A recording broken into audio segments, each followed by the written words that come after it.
મુંગળિયા બેજોડ આહા મુંગળિયા બેજોડ આહા મુંગળિયા બેજોડ તાક થૈયા થૈયા તાતા થઈ તાક થૈયા થૈયા તાતા થઈ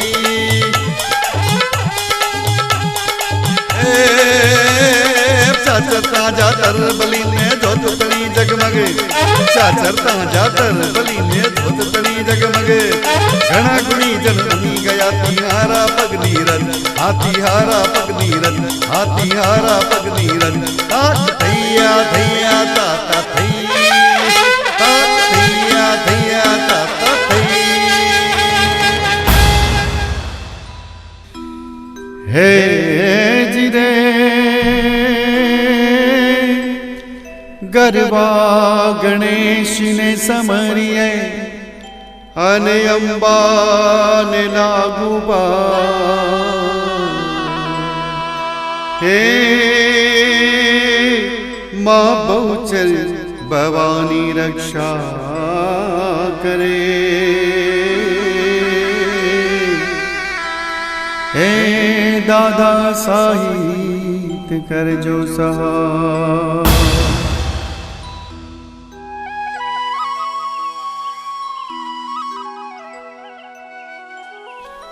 આશરે 650 થી 700 વર્ષ જૂની આ વાત છે.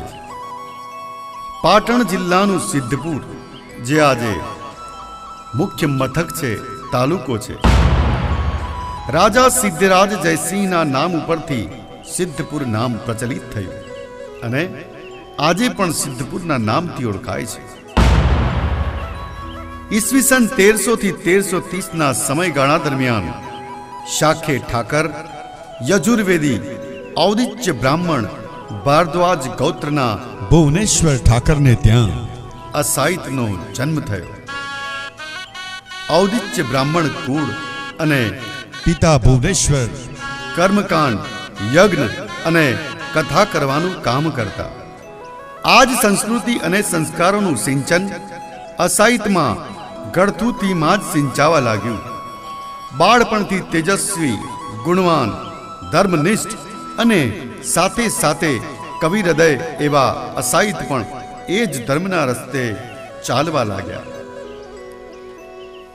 એ સમયમાં રજવાડા રાજાશાહી હતી, માટે જે મકાનો રહેઠાણો બનાવવામાં આવતા તેની ઊંચી દિવાલો બનાવી એક જ મુખ્ય દ્વાર બનાવવામાં આવતો અને એને માઢ તરીકે ઓળખવામાં આવે છે.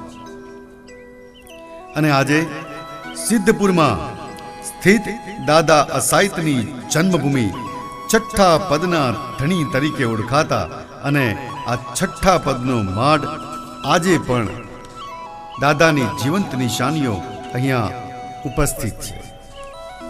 700 વર્ષ પુરાણી જૂની લાકડાની કોતરણી, બાંધણી, ઝરૂખા કદાચ વસુદૈવ કુટુંબકમના વિચારે સૌથી પહેલા અહીંયા જ પાપા પગલી ભરી હતી. આ માઢમાં અસાહિત દાદાના પરિવારે હવાનું હેત અને ઉજાસનો ઉલ્લાસ માણ્યો હશે. સાગના લાકડા પર થયેલું બારીક નકશીકામ જાણે એકી ટશે મીટ માંડીને જોતા જ રહીએ એવું દાદાનું આ જન્મસ્થાન. અહીંયા સમસ્ત બ્રાહ્મણ પરિવારના આ માઢમાં 18 મકાનો છે. આ ધરતી કે જ્યાં પગ પડતા જ હૃદય પુલકિત થઈ ઉઠે છે. આ ધરતીની ઉર્જા આપણા રોમે રોમમાં એક નવો વિશ્વાસ પેદા કરે છે. મકાનની બહાર જ અસાહિત દાદાએ બનાવેલું નાનકડું આ મંદિર અને સ્વયંભૂ શિવલિંગ આવેલું છે. આ શિવલિંગ નગરેશ્વર મહાદેવના નામે ઓળખાય છે. સિદ્ધપુરમાં આવેલ બ્રહ્માંડેશ્વર શિવ મંદિર અને નગરેશ્વર મહાદેવ જે મંદિર સ્થિત છે અહીંયા, એની ધજા અને આ નગરેશ્વર મંદિરની ધજા બિલકુલ એક સરખી છે. આ મંદિરનું મહત્વ અને ચમત્કારો ઘણા છે. ત્યાંના રહીશો એમ કહે છે કે રાજાઓના સમયમાં લડાઈ અને યુદ્ધોમાં સર્વનાશ થયેલો. કહેવાય છે કે અહીંયા ઘરે ઘરે ભૂતડા, પરંતુ આ સ્વયંભૂ દાદા નગરેશ્વરની પૂજા અર્ચના અને પ્રભાવથી આ માઢમાં હંમેશા ખુશહાલી રહે છે. નાયક જ્ઞાતિ માટે કહેવામાં આવે છે કે આ એ શિવલિંગ છે જેની ઉપર આપણા દાદા અસાઈતે અભિષેક કર્યા છે. જો આ આપણો કોઈ વંશજ આ શિવલિંગ પર અભિષેક કરે છે, એ જ ઘડીથી એને શ્રાપિત દોષ અને પિતૃદોષમાંથી મુક્તિ મળી જાય છે. એવી જ કૃપા છે આ નગરેશ્વર મહાદેવની. ઓમ ત્રંબકમ યજામહે સુગંધિમ પુષ્ટિવર્ધનમ ઉર્વા રૂકમેવ બંધનાદ મૃત્યુર્મોક્ષ્યમામૃતાત. અને એવી જ રીતે મકાનની બાજુમાં બીજો એક દ્વાર છે જ્યાં દેવી મહાકાળી માતાનું મંદિર, જ્યાં દાદા મહાકાળી માતાની ઉપાસના કરી છે. યા દેવી સર્વભૂતેષુ મા શક્તિ રૂપેણ સંસ્થિતા નમસ્તસ્ય નમસ્તસ્ય નમો નમઃ. કહેવામાં આવે છે કે આજે પણ માતાજીની દિવ્ય જ્યોતનો પ્રકાશ અહીંયા દેખાય છે. અહીંયા રહેતા રહેશો અને જૂનો ઇતિહાસ જોતા કહે છે કે નવરાત્રી દરમિયાન માતાજીની સગડી આ મંદિરથી નીકળી સમગ્ર સિદ્ધપુરમાં એની જ્યોતના અજવાળા પાથરતી અને એ પરંપરા આજે પણ જળવાઈ રહી છે. જૂના ઐતિહાસિક પુસ્તકોમાં જણાવ્યા મુજબ અલાઉદ્દીન ખિલજી દિલ્હી રહીને ગુજરાત પર પોતાની સત્તા ચલાવતો. અલાઉદ્દીન ખિલજી જ્યારે ગુજરાત પર ચડી આવ્યો હતો અને એણે સિદ્ધપુરથી 4 ગાંવ છેટે ઊંઝા ગામમાં આવેલા ગામ તળાવની પાસે પોતાની છાવણી નાખી હતી. આ એ જ ગામ તળાવ છે. તળાવની પાળે એક કૂવો છે જે નાકોઈના કૂવા તરીકે ઓળખાય છે. અને આ કૂવા ઉપર ઊંઝા ગામના મુખી હેમાળા પટેલની દીકરી ગંગા પાણી ભરી પોતાની સાથે 2 વાછરડા, જેમણે આ તળાવમાં પાણી પીવડાવી, માથે બેડું અને એક હાથે પાણીના બેડા ઉપર અને બીજો હાથ વાછરડાને રસ્સીથી એકદમ મજબૂતાઈથી લઈ જઈ રહી હતી. ત્યાં ઘોડા ઉપર સવાર થઈને આવતા જહાન રોજના સુબા જાડે ખાનની નજર દીકરી ગંગા ઉપર પડી.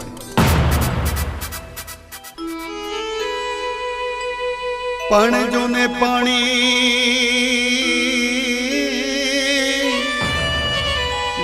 પાણી બરતી પની હારીણી અને ગંગા એનું નામ એને માથે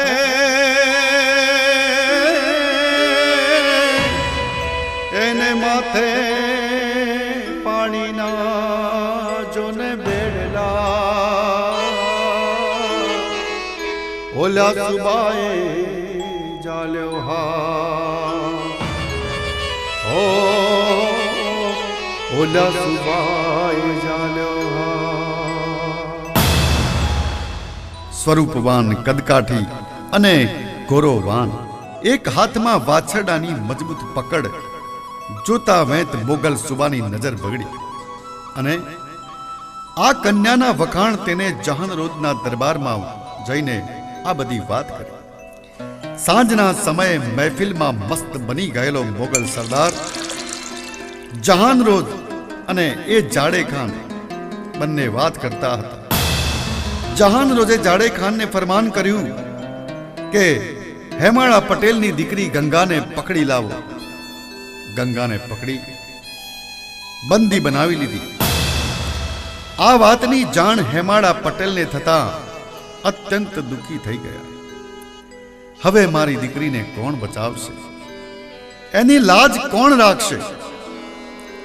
અને એ અરસામાં સિદ્ધપુર શહેરના ભુવનેશ્વર ઠાકર 6ઠા પદના અટકધારી કહેવાતા અને એ ભુવનેશ્વર ઠાકર ગીત સંગીતની સાથે કથા પણ કહેતા. એથી ગીત સંગીત વિદ્યામાં પારંગત હતા. તેથી તેમને એક પ્રસિદ્ધ વ્યક્તિ તરીકે સૌ કોઈ ઓળખતું. હેમાળા પટેલ અને ભુવનેશ્વર ઠાકરને ગુરુ અને શિષ્ય જેવો નાતો હતો. હેમાળા પટેલ સિદ્ધપુરની વાટ પકડી છઠ્ઠા પદના માઢમાં જઈ ભુવનેશ્વર ઠાકરના ઘરે પોતાની દીકરી ગંગાની સાથે જે બન્યું હતું તે તમામે તમામ હકીકત કઈ સંભળાવી કે જહાન રોજના સુબા જાડે ખાને મારી દીકરી ગંગા ઉપર કૂડી નજર નાખી મારા ઘરના પારેવાને પાંજરે પૂર્યું છે. એનું શિયળ અને લાજ હવે તમારા હાથમાં છે. અરે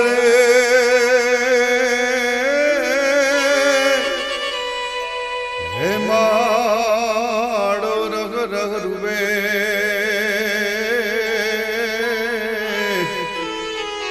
અરે રે તો કરે દલડાની વાત હે મારા માવતા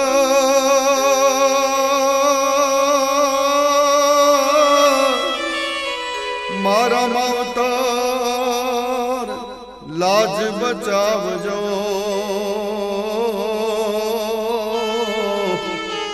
મારી પારે વડી તારે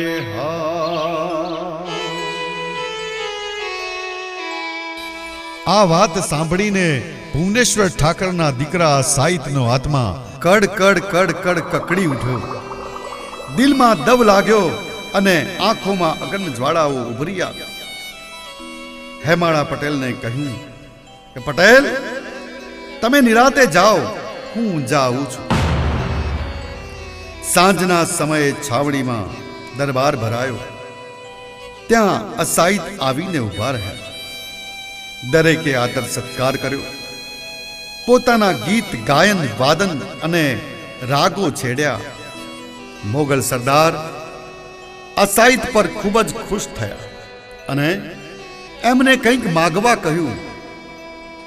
તો અસાહિતે કહ્યું કે સરદાર, જે દીકરીને તમે પકડી લાવ્યા છો એ ગંગા મારી દીકરી છે.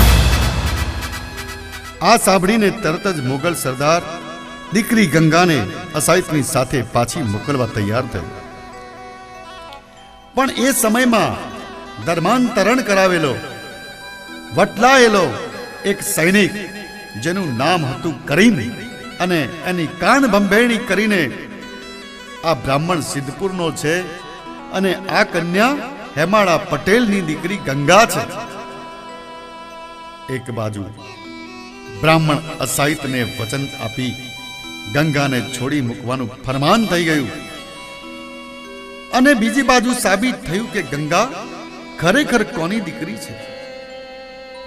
આથી ફરી સભામાં ચર્ચાનો વિષય બન્યો. સભામાં નક્કી થયું કે જો ગંગા અસાહિતની દીકરી હોય તો બંને એક બાણામાં ભેગા બેસીને જમશે. અસાહિતના માથે ધર્મ સંકટ આવીને ઊભું રહી ગયું. એ વિચારે કે સાચું બ્રાહ્મણત્વ એક બાપની આબરૂ અને એક કુંવારિકાની લાજ બચાવતા કોઈ પણ ભોગે ભ્રષ્ટ થવાય જ નહીં.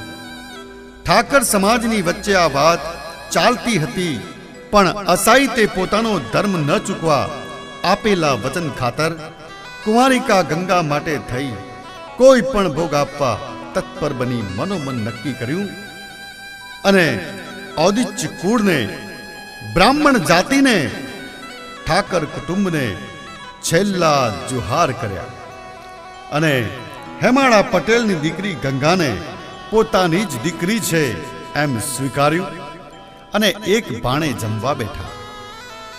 ત્યારે મુગલ સરદાર જહાન રોજની કેદથી દીકરી ગંગાને અસાહિત દાદાએ બચાવી લીધી. અસાહિત વટલાયો આ વાત ચારે બાજુ ફેલાઈ ગઈ. ઔદિચ્ય બ્રાહ્મણ કુળના એ વિપ્ર જે જમાનામાં જ્ઞાતિવાદના કૃત્યને સાંખી લે એમ ન હતા, જ્ઞાતિવાદના ભંડારામાં જેટલા પણ નાતત્વના શસ્ત્રો હતા તે બધાય શસ્ત્રો અસાહિતના પરિવાર સામે ઉગામ્યા. એમની સાથેનો ભોજન વ્યવહાર બંધ કરાયો, બેટી વ્યવહાર બંધ કરાયો, જ્ઞાતિની બહાર મૂકી એમને એકલવાયા બનાવી દીધા. કર્મકાંડ કથાના કામ પણ બંધ કરાવ્યા. બિલકુલ ઉપર આબ નીચે ધરતી એવી નિરાધાર હાલતમાં આ આખોય પરિવાર મુકાઈ ગયો. અન્ન અને દાંતને વેર થઈ ગયા. હાલત ખૂબ જ કફોડી થઈ ગઈ. અને આ સમાચાર હેમાળા પટેલને મળ્યા. હેમાળા પટેલ એ વખતે ઊંઝા ગામના મુખી હતા અને એમને આ અસાહિતના ઋણમાંથી મુક્ત થવું હતું. એવું કામ એ અસાહિતના પરિવારે હેમાળા પટેલના પરિવાર ઉપર કરેલું હતું. હેમાળા પટેલને સમાચાર મળ્યા કે ગંગાના શેરની લાજ બચાવતા અસાહિતનો આખો પરિવાર મહાન મુશ્કેલીમાં મુકાઈ ગયેલો છે. એમની ખૂબ જ પજવણી થઈ છે. નિરાધાર બનેલા અસાહિતે પોતાના 3 દીકરા માંડણ ઠાકર, જયરાજ ઠાકર અને નારણ ઠાકર સાથે ઊંઝા તરફ હિજરત કરી. જોને છોડ્યા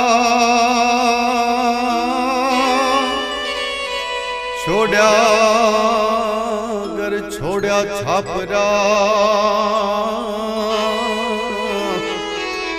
અને રાખી ધર્મ નીલા. જોને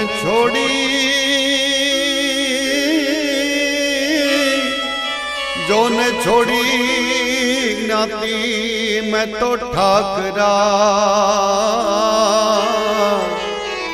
અરે રે મારું જીવતર ધણી તારે હા, હો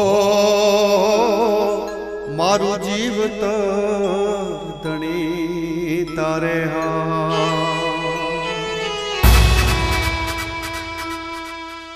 આમ ઊંઝા આવીને વસવાટ કર્યો. હેમાળા પટેલે 3 ઓરડા અને થોડીક જમીન અસાહિતના પરિવારને આપી અને આખો પાટીદાર સમાજ ભેગો કર્યો. હેમાળા પટેલે સમગ્ર કહાની કહી બતાવી. પાટીદાર સમાજે વંશ પરંપરાગત વર્ષાસન બાંધી આપ્યું અને થોડાક હક્કો પણ આપ્યા. ઠેક ઠેકાણે પત્ર લખાયા. સંવત 1904 કારતક સુદ 5મ વાર આદિત્ય એટલે કે રવિવાર ગામ ઊંઝાથી લિખિતંગ પાટીદાર લક્ષ્મીદાસ, પાટીદાર થોબણદાસ અને પાટીદાર જેઠણદાસ સાથે પાટીદાર કુબેરદાસ અને અત્રે સર્વે ભાઈઓ મળીને લખી આપીએ છીએ કે માં ઉમિયા સત્ય છે, માં બહુચર સત્ય છે. જ્યારે પણ ખેતર વઢાય ત્યારે અનાજ અને લાગો આપવાની સંભાળ લેજો. એ તમારા આશ્રિત છે, એમને સાચવવા અને આશરો આપવો એ આપણા સૌની ફરજ છે. આ પત્ર લઈને આવનારની સંભાળ લેજો. આ પત્ર સૂરજ દાદાની સાક્ષીએ અને ચંદ્રમાની સાક્ષીએ લખીએ છીએ. જય મા બહુચર, જય મા ઉમિયા. આમ ઊંઝામાં આ 3 ઘર બાંધી રહેવા લાગ્યા. ત્યારથી ત્રિગરા કહેવાણા. ત્યાર પછી આ પરિવારોનું ગુજરાન તો ચાલતું થયું. એમાં એક ભાઈએ વ્યાસપીઠ સંભાળી કથા કરવાનું કામ સંભાળ્યું. તે વ્યાસ કહેવાયા અને વ્યાસ તરીકે ઓળખાયા. બીજા દીકરાએ જૈન દેરાસરમાં જઈ પૂજા પાઠનું કામ સંભાળ્યું અને તેઓ ભોજક તરીકે ઓળખાયા અને ભોજક કહેવાયા. અસાહિત ખૂબ જ સુમાની સ્વભાવના હતા. જે મા ઉમિયાના દેવળમાં મા ઉમિયાના મંદિરમાં જઈ અનુષ્ઠાન કર્યું, ખૂબ તપસ્યા કરી અને 51 શક્તિ પીઠની જગત જનની મા ઉમિયાને પ્રસન્ન કર્યા. મા ઉમિયાએ 3 દેવીઓના આહવાન કર્યા. મા અંબા, મા બહુચર અને મા મહાકાળી. મા ઉમિયાના વચનો હતા કે જેમની હું કુળદેવી છું એવા પટેલ કુળની દીકરીની આબરૂ બચાવતા મારા આ દીકરાની સંભાળ અને એનો આ નવો જન્મ થયો અને એ જન્મને સુધારવા માટે ત્રણેય દેવીઓ મારા દીકરા સાહિતને આશીર્વાદ આપો. ત્યારે મા બહુચરે ચૂડી આપી, મા અંબાએ કુમકુમ ચાંદલો આપ્યો અને મા મહાકાળીએ ચૂંદડી આપી. અસાહિત બોલ્યા, માં, આ તો સ્ત્રીના શણગાર છે. આ જો હું ધારણ કરીશ તો દુનિયા અને સમાજ મને વ્યંઢળ કહેશે. માં બહુચરે વચન આપ્યું કે જા દીકરા, તારા કુળમાં ક્યારે કોઈ નપુંસક કે વ્યંઢળ નહીં બને. આ મારું વચન છે. માં અંબાએ પણ વચન આપ્યું કે તું જ્યારે મારો ચાંદલો ચોડીશ ત્યારે તારા મસ્તક પર અને તારી જીભ ઉપર હું વાસ કરીશ. આ મારું વચન છે. મહાકાળી માતાએ ચૂંદડી આપી અને વચન આપ્યું કે જા, જે ગામ કે ચોરામાં આ ચૂંદડી માથે ઓઢીશ તે ગામના સર્વ દુઃખોનું હું નિવારણ કરીશ. મા ઉમિયાએ પોતાની ભુજામાંથી એક નસ ખેંચી એની ભૂંગળ આપી અને આશીર્વાદ આપ્યા કે જ્યાં આ ભૂંગળ વાગશે, આ ભૂંગળના નાદથી સર્વ રોગ શોક દુઃખોનો નાશ થશે અને પેઢી દર પેઢી હું તારું રક્ષણ કરીશ. આટલા વાર્તાલાપ પછી અસાહિત બોલ્યા કે હે માં, તારા વચનો મારા શિરોધાર્ય છે. હું આ વચનોને માથે ચઢાવું છું. માએ ચૂડી, ચાંદલો, ચૂંદડી અને ભૂંગળ અસાહિતના હાથમાં આપી અને કહ્યું કે જા, હવે ભવસાગર તર. આટલું કહી ત્રણેય દેવીઓ અદૃશ્ય થઈ. અસાહિતના દિવ્ય ચક્ષુ ખુલી ગયા, જાણે સોનાનો સૂરજ ઉગ્યો. રોમ રોમમાં એક નવી ઉર્જા અને શક્તિનો સંચાર થયો. માના આશીર્વાદ પામી અસાહિત ધન્ય થઈ ગયા. ઘરે આવી ત્રણેય દેવીઓના આશીર્વાદ અને વચન પામી દાદા અસાહિત એક દિવ્ય પુરુષ, એક મહાકવિ બન્યા. માં સરસ્વતીએ પણ કૃપા કરી અને 360 વેશોનું નિર્માણ થયું. હવે આ વેશ ભજવાય એનું નામ શું આપવું? તો અસાહિત દાદાએ નામ આપ્યું કે મારા આ નવા ભવની તું આઈ. મારા ભવની માં તું આઈ અને નામ પડ્યું ભવાઈ. અને માના શબ્દો પ્રમાણે જા, ભવસાગર તર, એમાંથી બની જાતર અને જાતર નામથી ભવાઈની શરૂઆત થઈ. અસાહિત દાદા ભવાઈના આદ્ય પુરુષ છે. ઈસવીસન 1484 થી 1539ના સમયગાળામાં કવિ નરસિંહ મહેતા થઈ ગયા અને એ જ સમય દરમિયાન સંવત 1429 થી સન 1360ના વર્ષમાં પદ્યકથા હંસાવલીની રચના થયેલી. એવા સમયે મહાકવિ અને મહાન ઋષિ આપણા અસાહિત દાદા, આપણે એમના વંશજ છીએ. આજે પણ ઊંઝામાં મા ઉમિયાના મંદિરનું મૂળ સ્થાનક અને જ્યાં મૂળ ગોખ છે, ખજૂરીની પોળ અને મોટો મહોલ્લો, ત્યાં મા ઉમિયાની જ્યોત ઝળહળે છે અને ત્યાં નાયક પરિવાર પૂજા અર્ચના કરે છે. જે મા ઉમિયા માનું મૂળ સ્થાન છે, ઉમિયા માતા મંદિરની શરૂઆતના તમામ નિવાસસ્થાન એ નાયક અને વ્યાસ પરિવારના છે. ત્યારબાદ રૂસાત ચોરો આવેલ છે, જે આજનું નવીન નામ છે, પરંતુ જૂના સમયમાં આ હેમાળા પટેલના ચોરા તરીકે ઓળખાતો હતો. ઠાકરમાંથી અસાહિતના વંશજો નાયક તરીકે ઓળખાયા અને ભવાઈ વેશો ભજવાયા. સંસ્કૃત અને કલાનો વારસો દાદાના પગલે આપણે પણ ચાલતા રહ્યા છીએ. જ્યારે નાયકનો દીકરો ચૂડી, ચાંદલો અને માથે ચૂંદડી ઓઢી, માથે મહાકાળીનો ગરબો લઈ, ભૂંગળના નાદ સાથે ગામના ચોકમાં જ્યારે ધોટ મૂકે છે, ત્યારે વચન પ્રમાણે માં સાક્ષાત એના શરીરમાં પ્રવેશે છે અને મોઢેથી જે પણ આશીષ નીકળે છે તેની માં મહાકાળી લાજ રાખે છે.